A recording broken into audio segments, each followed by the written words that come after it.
en la segunda resurrección. ¿Qué dijimos anteriormente? Que entre la primera y segunda resurrección hay un periodo de 1000 años. Y esos 1000 años son el gobierno de Jesucristo. Que una vez más le vuelvo a decir que Cristo con la iglesia y con todos aquellos que en el gobierno del anticristo fueron decapitados por el testimonio y la palabra de Dios, que fueron resucitados en la segunda venida visible, entonces gobernamos, reinamos literalmente con Cristo por 1000 años. La parte A de Apocalipsis 24 dice: pero los otros muertos no volvieron a vivir hasta que se cumplieron los 1000 años. Yo no creo que esto esté difícil entenderlo, porque nosotros venimos hablando de resucitados desde el arrebatamiento de la iglesia.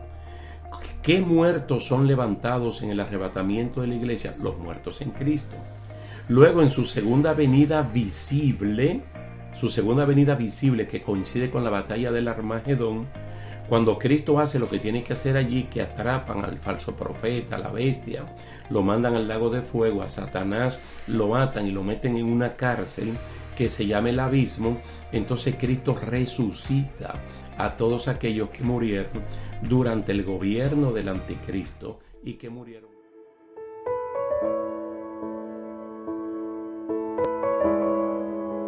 Saludos, bendiciones, que el Señor bendiga a cada uno de ustedes. Damos gracias al Señor por esta oportunidad que nos brinda de una vez más conectarnos para hablar del orden de los tiempos. Estamos en la parte final. La semana antepasada hablamos de la creación del cielo nuevo o los cielos nuevos en plural y la nueva tierra.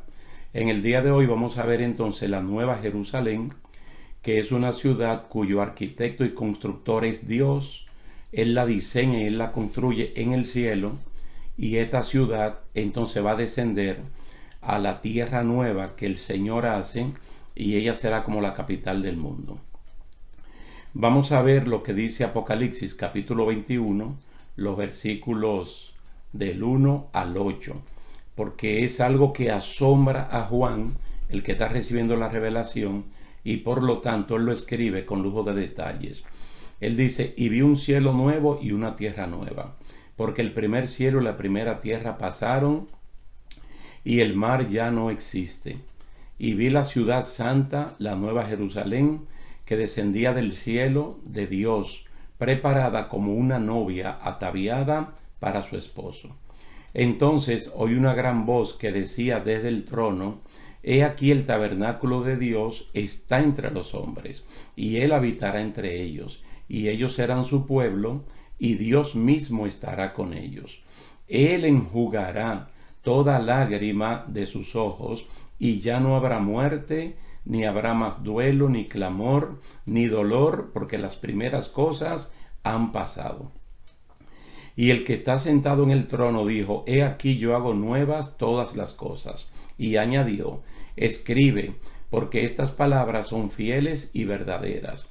También me dijo: hecho está, yo soy el alfa y la omega, el principio y el fin. Al que tiene sed, yo le daré gratuitamente de la fuente del agua de la vida. El vencedor heredará estas cosas.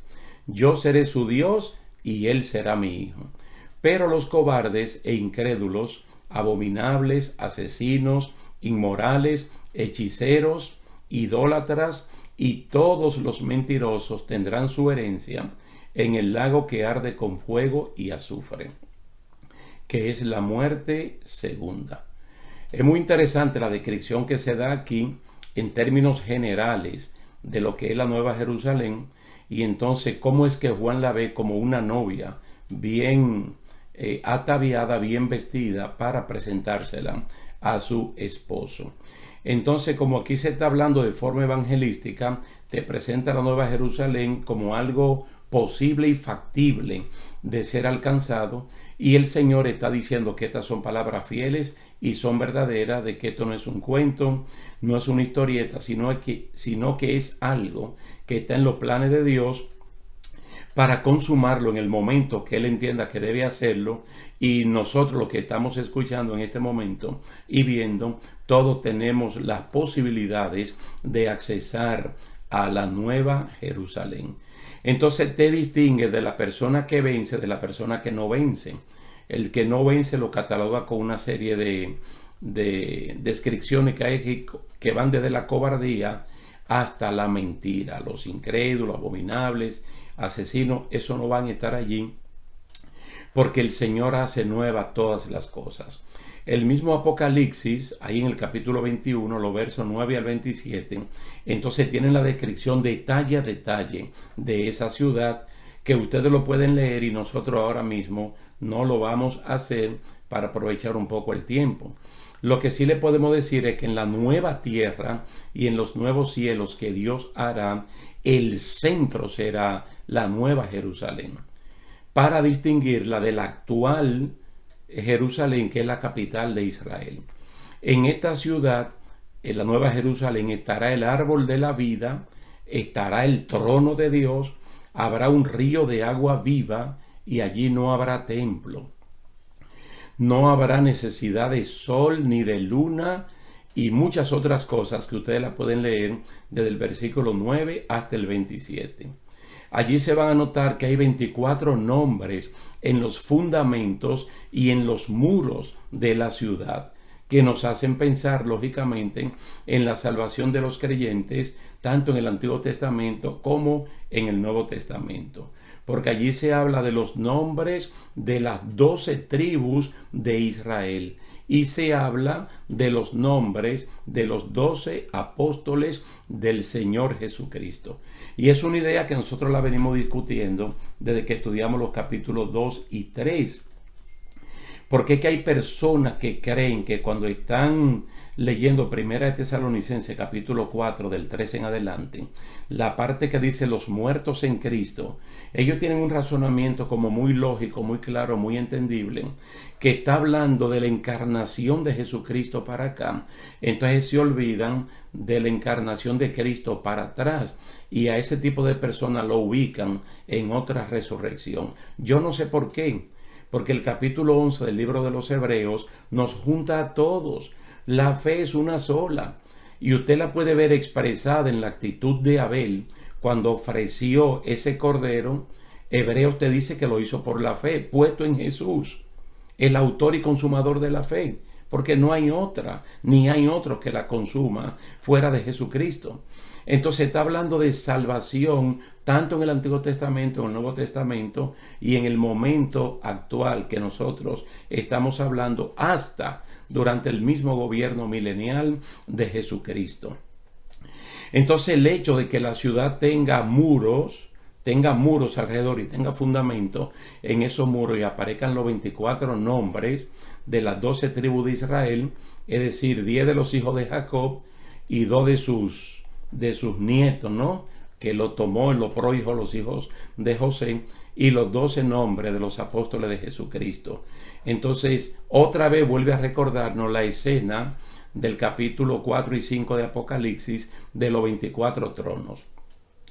Tenga por seguro que los 24 tronos y los 24 ancianos representan a la iglesia de Jesucristo, desde el capítulo 3 de Génesis hasta el último que se salve durante el gobierno milenial de Cristo. ¿Por qué?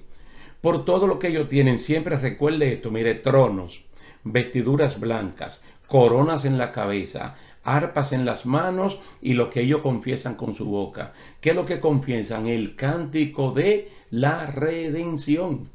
Y la redención no es exclusiva del Nuevo Testamento. La redención no es exclusiva del Antiguo Testamento. La redención es exclusiva para todos aquellos, desde Adán y Eva para acá, que aceptan a Cristo como Señor y Salvador. Bendito sea el nombre del Señor. En este capítulo 21, 2 veces es presentada esta ciudad, la Nueva Jerusalén, como una esposa. Lo ven en el verso 2 y lo ven en el verso 9. Y todo eso alude a esa composición de todos los salvos, figuradamente en una mujer que es la iglesia, como Pablo la presenta a los hermanos en la carta a los Efesios. Una iglesia que él mismo limpia, hermosea, adorna para presentársela a sí mismo. Entonces es una gran bendición que Dios tiene revelada para nosotros. Aquí hay una cita que yo quisiera incluirla en este estudio de hoy, que es 1 Corintios capítulo 2, versos 9 y 10. Que esto también le da mucha fortaleza al cristiano de ahora para no estar divagando con tantas cosas que se dicen y que supuestamente la gente sueña, que viajan, que van allí, que ven esto. Entonces esta cita es muy clara, dice: cosas que ojo no vio, ni oído oyó, ni han entrado en el corazón del hombre, son las cosas que Dios ha preparado para los que le aman. Pero Dios nos la reveló por medio del Espíritu, porque el Espíritu Santo todo lo escudriña, aún las profundidades de Dios. Quiere decir, hermano, que el Señor, en la revelación gradual de las Escrituras, llegamos al último libro de las Escrituras, que es el Apocalipsis, donde está la última revelación y no hay más. Es muy interesante que el libro de Apocalipsis se escribe 20 años después que se escribió la última carta o el último libro del Nuevo Testamento, dando a entender que no hay más nada.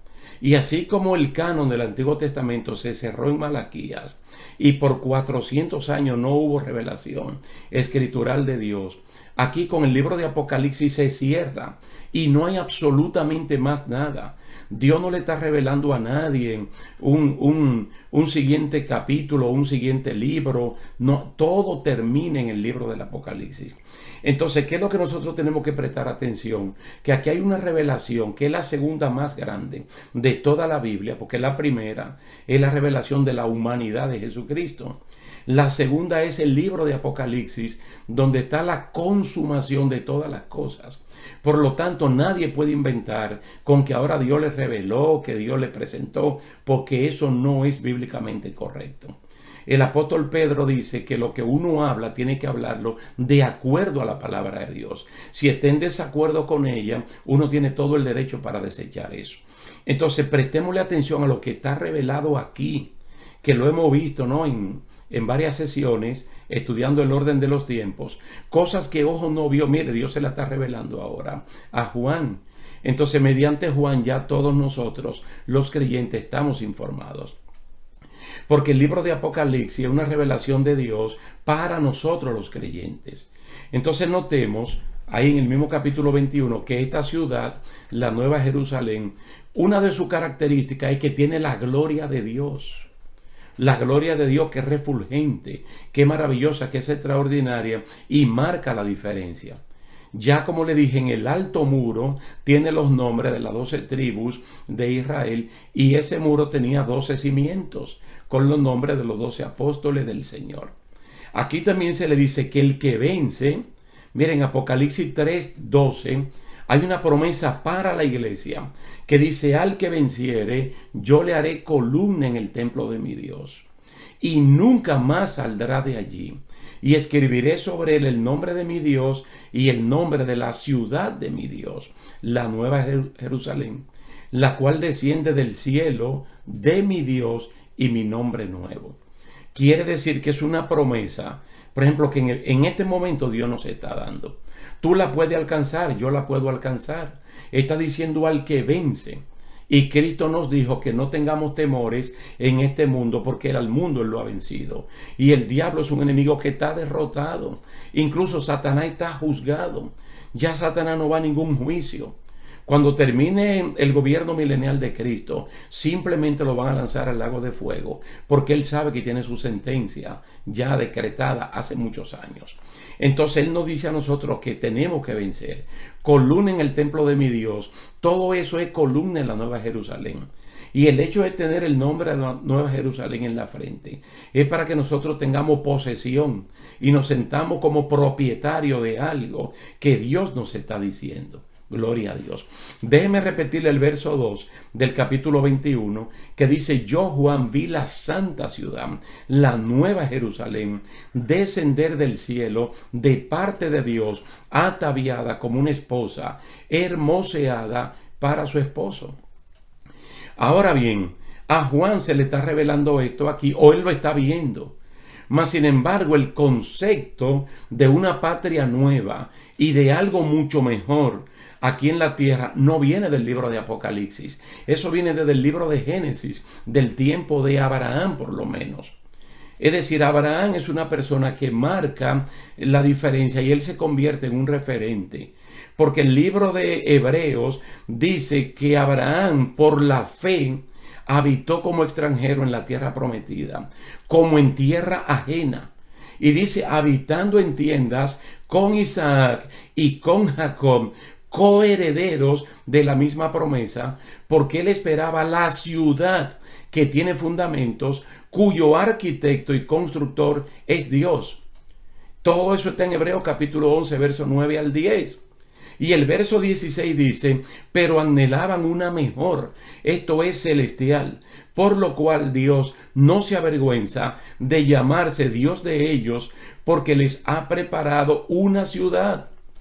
Y si ustedes leen el capítulo 13 del libro de Génesis, se van a encontrar con que Abraham socialmente era un hombre multimillonario. Ni siquiera dice la Biblia que era rico, sino riquísimo. Entonces, siendo un hombre con tantas propiedades, con tantas personas, tantos esclavos, tanta tierra, tantos animales, tanto dinero en efectivo, que podía vivir la mejor vida en esta tierra, él vivía como el que no tenía nada, porque él tenía la esperanza en algo mejor.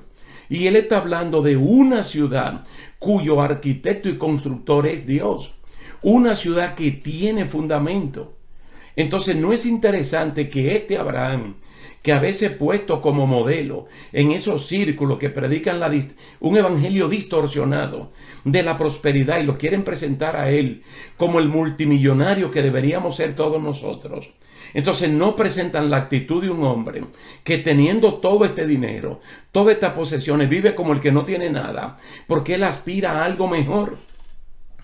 Entonces este concepto de algo mejor está en el cielo. Entonces Abraham sabía que en algún momento de la historia estas cosas Dios las iba a revelar, pero ya esto estaba puesto en el corazón. Y estas palabras son tan interesantes que aquí se está utilizando dos palabras que en el día de hoy nosotros las conocemos. Por ejemplo, el arquitecto que piensa, que diseña, que calcula, y el constructor o el ingeniero civil que edifica. Entonces Abraham, según el libro de Hebreos capítulo 11, está presentando a un Dios que se sienta a planear lo que va a hacer. Por eso es que la descripción de la Nueva Jerusalén en Apocalipsis 21 del 9 al 27 es extraordinaria. Solamente en pensar en 12 puertas con forma de ángeles y que son 12 perlas, uno dice, oye, que no hay arquitecto humano, no hay ingeniero constructor en este mundo que pueda diseñar algo como el diseño de Dios, como la construcción de Dios. Y mire que en este mundo hay palacios, hay casas, hay catedrales, hay edificios gubernamentales, hay palacios de reyes, de presidentes, de primeros ministros, de multimillonarios, que son extraordinariamente hermosas y funcionales. Pero nunca nadie podrá diseñar una ciudad al cubo como ha diseñado el Señor la Nueva Jerusalén. Que el alto, que el ancho y el largo sean exactamente iguales. Y cuando uno multiplica en metros o en kilómetros eso, uno se da cuenta que solamente la mente de Dios puede diseñar algo como la Nueva Jerusalén y construir algo así tan grande. Entonces ya este concepto estaba enquistado en la mente y en la esperanza de personas como Abraham. Tenga la bondad y léalo en Génesis capítulo 13, versículo 2, y se va a dar cuenta que a pesar de la tanta riqueza que este hombre tenía, nunca edificó un palacio, nunca edificó una casa con fundamento, sino que se movía en toda la tierra prometida, armando y desarmando su tienda. Armando y desarmando su tienda, y donde quiera que se establecía, lo primero que hacía era levantar altar para glorificar y bendecir el nombre del Señor. Lo hizo con Isaac su hijo, y lo hizo también con Jacob su nieto. Entonces, para nosotros, para usted y para mí, de verdad que la meta como peregrino en este mundo no es el arrebatamiento de la iglesia, no es el fin del mundo. Para nosotros tiene que ser Hebreos 11:14, la búsqueda de una patria. porque esto ya es lo máximo, y para llegar a lo máximo, lógicamente, hay que pasar por el periodo de el arrebatamiento de la iglesia. Gloria a Dios. Pero yo le quiero presentar aquí también en Hebreos capítulo 12, verso 22, para que ustedes vean que cuando una persona se arrepiente, cuando una persona confiesa a Jesucristo como su Señor y Salvador, desde el primero que lo hizo, llámese Abel, hasta el último que lo va a hacer, oiga lo que dice el autor de este libro: sino que os habéis acercado al monte de Sión, a la ciudad del Dios vivo, Jerusalén la celestial, a la compañía de muchos millares de ángeles. ¿No eso es una belleza y una promesa de que habla de que nosotros somos familia de una multitud incontable? De que nosotros no estamos solos, no estamos aislados, de que es una gran bendición, y Dios lo ha diseñado todo para que todos lleguemos al mismo tiempo, en el mismo momento. Ustedes pueden ver el orden de los capítulos del libro de Apocalipsis, y yo soy el primero en reconocer de que todos no están escritos de forma cronológica. Yo creo que el capítulo 1, capítulo 2, capítulo 3, capítulo 4, 5 están perfectamente uno detrás de otro. Y así será el suceso. Mas, sin embargo, después del capítulo 5, tal vez uno quisiera ver parte del capítulo 19, que es la boda del Cordero. Porque si en los capítulos 4 y 5 tenemos el arrebatamiento y la entronización de la iglesia, ahí mismo deberíamos de ver entonces la boda y la cena de la boda del Cordero. Mas, sin embargo, aparecen en el capítulo 19. O a partir del capítulo 6, que se hablen los 7 sellos, como si fuera el discurrir de la historia a partir de ese momento. Lo que le quiero dejar dicho es que el capítulo 21, ya 20 y 21 aparecen en un orden cronológico, porque cuando todos los salvos, absolutamente todos los salvos, ya su número está completo, que es lo que uno ve en la Nueva Jerusalén, donde dice aquí el tabernáculo de Dios, y Dios va a morar en persona con los hombres. Eso es tan grande que en 2 de Corintios capítulo 6, cuando la Biblia dice que no hagamos yugo desigual, miren, ni con el inconverso, ni con las tinieblas, ni con el mundo, ni con el diablo, y que teniendo tales promesas de que Dios ha prometido caminar con nosotros, Él mismo declararse nuestro Dios, nuestro Padre, dice: limpiémonos pues de toda contaminación de carne y de espíritu, y perfeccionemos la santidad en el temor de Dios. Hermano, para alcanzar todas estas cosas, porque Apocalipsis, desde el principio hasta el final, no habla de escogido, de selección, no, dice el que venciere. Dice el que venciere. Mire cómo lo presenta una vez más, Hebreos 13:14. Porque no tenemos aquí en este mundo ciudad permanente, sino que buscamos la porvenir. Oiga, la porvenir. Cielos y tierra nueva donde mora la justicia de Dios. Dice 2 de Pedro capítulo 3. Usted sabe que hay diferentes firmas que clasifican las ciudades del mundo entre las mejores y las peores, y siempre catalogan las primeras 10. Entonces uno se puede sentir bendecido de vivir en una de las primeras 10, porque tienen todas las necesidades, o lo que le llaman índice de desarrollo humano, lo tienen todo completo. Pero en esta tierra no hay ninguna ciudad que se pueda parecer a la Nueva Jerusalén. Entonces dice que nosotros nos hemos acercado a la ciudad del Dios vivo. Dice, nosotros no tenemos ciudad permanente en esta tierra. Todo lo contrario. El libro de Colosenses dice que levantemos nuestra mirada al cielo, donde está Jesucristo sentado allí. Gloria a Dios. También el mismo Apocalipsis 21:27, ya la parte final de la última descripción de la Nueva Jerusalén, dice que en esa ciudad jamás entrará ninguna cosa inmunda. En ella no se va a practicar nada abominable, ni se hablará mentira. Solamente van a entrar aquellos cuyos nombres están escritos en el libro de la vida del Cordero. Se da cuenta que volvemos al punto evangelístico, que tenemos que regresar necesariamente a Juan capítulo 1. Aquel que recibe a Cristo como Señor y Salvador es declarado por Dios como su Hijo. Dice, se le da potestad, documentación legal escrita en un libro que se llama el libro de la vida del Cordero. Porque Cristo es el inmolado para que nosotros seamos constituidos hijos de Dios, reyes y sacerdotes. Y como que nos expiden un acta, una certificación que dice que somos hijos de Dios. Entonces solamente aquellos cuyos nombres están registrados en el libro de la vida pueden tener acceso a la Nueva Jerusalén.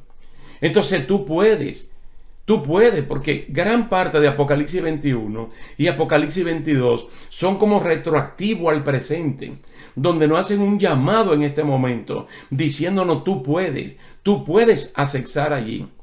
Pero el Señor, con mucho cuidado, con mucha atención, oye lo que le dice él a Juan, una advertencia que no todo el mundo le presta atención, porque al cerrarse el libro de Apocalipsis, la revelación de Dios ya queda cerrada, no hay que agregar más nada. Y el Señor le dice, ten cuidado de quitarle a esto o de agregarle a esto. Entonces el verso 19 de Apocalipsis 22 dice, si alguno quita de la palabra de este libro, Dios quitará su parte, número 1, del árbol de la vida y número 2, de la santa ciudad. Fíjese el peligro que hay cuando uno trata de quitar cosas de la Biblia y ponerle pensamientos humanos. Es decir, hay una advertencia de parte de Dios muy grande que nosotros tenemos que prestar atención a esto. Y no creer que porque Dios nos haya confiado su palabra, nosotros entonces podemos abusar y comenzar a agregarle a la palabra del Señor o a quitarle. Cuando ustedes lean la última porción de Apocalipsis 22, oiga, antes de que Juan termine la redacción o el envío a las 7 iglesias de Asia Menor, a la Turquía moderna, el Señor Jesucristo le pasa revista a todo lo que Juan escribió. Y cómo el Señor lo certifica diciendo, estas son palabras fieles y verdaderas. ¿Cuáles son las palabras fieles y verdaderas? Las que están aquí en Apocalipsis. Porque es necesario que esto sea certificado por el dueño de la revelación para que la revelación llegue a nosotros tal y como está. Ahora es una revelación de cosas que anteriormente nadie las sabía, no se habían escrito. Aquí son cosas que nadie las conocía. Y el Señor, según dice la introducción de Apocalipsis capítulo 1, las ha declarado a sus siervos, a usted y a mí, para que nosotros estemos perfectamente bien enterados de los planes del Señor. Mire, muchas de las cosas que yo veo en la revelación de Dios, su revelación especial que es la escritura completa, los 66 libros inspirados por Dios, desde Génesis hasta el Apocalipsis, sin libros apócrifos, sino los 66 libros inspirados por el Señor, es que Dios, siendo tan grande como lo es, inconmensurable, Dios revela sus planes. Primero, Dios se revela a Él mismo. Dios se ha dado a conocer a través de las Escrituras, para que usted y yo conozcamos a nuestro Dios. Y al conocer a nuestro Dios de la manera que Él quiere que lo conozcamos, tengamos relaciones intencionales, relaciones personales con Él, no relaciones religiosas, sino que al igual que Enoc, que al igual que Noé, nosotros podamos caminar con Dios. Caminar con Dios, y a los que caminan con Él, mire todo lo que Él tiene prometido para cada uno de nosotros. Esta gran ciudad, que ustedes ojalá puedan animarse y leer ese capítulo 21 completo y parte del 22, se van a dar cuenta que lo que se cierra en el libro de Génesis, fruto del pecado del ser humano, por ejemplo, cerrado el huerto del Edén por completo, que ya el hombre no puede traspasar sus límites, no puede entrar por los lados, no puede entrar por la puerta, no puede comer del árbol de la vida que está en el centro. Ahora toda la eternidad se abre de nuevo porque dentro de la Nueva Jerusalén nosotros vamos a ver de nuevo el huerto del Edén, porque allí está el árbol de la vida. El árbol de la vida, que es un árbol que realmente simboliza o representa a Jesucristo, que es el pan de vida, según está narrado en el capítulo 6 de Juan, que el que come, que el que acepta a Cristo como Señor y Salvador, es como comer del árbol de la vida y va a vivir eternamente y para siempre. Una descripción extraordinaria. Y el mar ya no existe, el sol no existe, la luna no existe, las estrellas no existen. Porque la razón por las cuales Dios creó estos elementos celestiales ya no tiene sentido en la Nueva Jerusalén. Porque el trono de Dios no estará en el cielo, sino que estará en la tierra nueva. Y donde está el trono de Dios no se necesita luz de sol, luz de luna, luz de estrellas, porque el mismo Dios con su resplandor hará que brille el mundo entero. Esto es glorioso, es la gran bendición que Dios tiene para cada uno de nosotros. Pero así como dice 7 veces en Apocalipsis 2 y 3, y se le suma lo de Apocalipsis 21, todas estas promesas son para el que vence. Y tú tienes la oportunidad de ser más que vencedor en Cristo Jesús. No un vencedor común y corriente. Porque donde otros fallan, tú triunfas.